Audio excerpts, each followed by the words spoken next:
Valyria was young, and as the young do, it sought to spread its seed. Its first daughter was VOLANTIS, an outpost on the mighty Rhoyne River at the frontier of the Empire. There, the Dragon Lords raised the famous Black Walls, seamless fused dragonstone 200 feet tall, and so thick that 6 four-horse chariots can race along the battlements side by side, as they do each year to celebrate the founding of the city. To this day, only those who can trace their ancestry back to old Valyria are allowed to dwell within the Black Walls.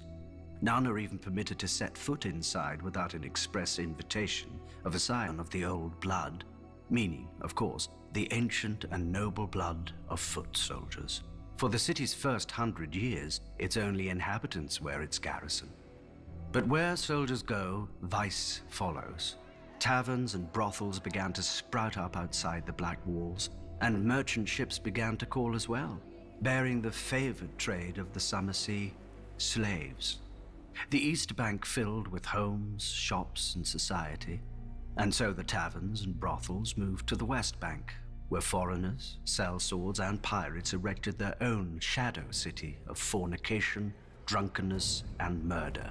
In time, the West Bank became such a cesspit of crime and depravity that the Volantines had no choice but to send their slave soldiers across the Rhoyne to restore order and some semblance of decency.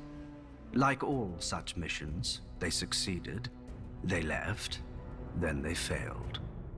When the Volantines grew weary of shipping their soldiers across the Rhoyne every year, they built the famous Long Bridge of Volantis, strong enough to support the weight of 1,000 elephants and many more soldiers. The Long Bridge of Volantis stands today as the longest bridge in all the known world. The Volantine rulers intended the bridge to spread the civilization of the East Bank to the west. Instead, the depravity of the West Bank spread east. Shops, temples, taverns, inns, and brothels line the bridge, most 3 or 4 stories tall, with each floor overhanging the one beneath it. One can buy anything on the Long Bridge, or steal it, if one's hands are quick enough. But if they're not... Though at least half the decor committed no greater crime than displeasing a master, for in Volantis there are 5 slaves for every free man, a proportion matched only by the cities of Slavers Bay. The Volantine masters mark their property with facial tattoos, permanent and scarring, which denote the vocation of the slave.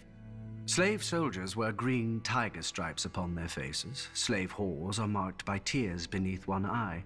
The slaves that collect the dung of horses and elephants are marked with flies. The drivers of the hathays, the carts pulled by the small elephants of Volantis, are marked with wheels, and so on. A master may give his slave freedom, but no man can give a new face.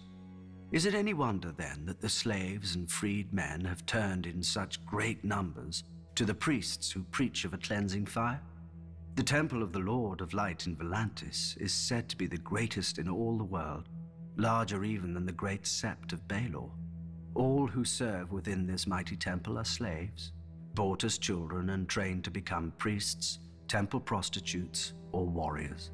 And one could argue its adherents outside the temple are slaves as well, in mind if not in body. Magic frees nobody except its practitioner to do what he will with those who can't, just as the Black Walls free the old blood to see what they will, without those they don't. But one must wonder how much longer such freedoms will endure, when across Essos one hears the sound of chains breaking, of slaves rising, of dragons roaring. Volantis may call itself the first daughter of Valyria, but it is not the last.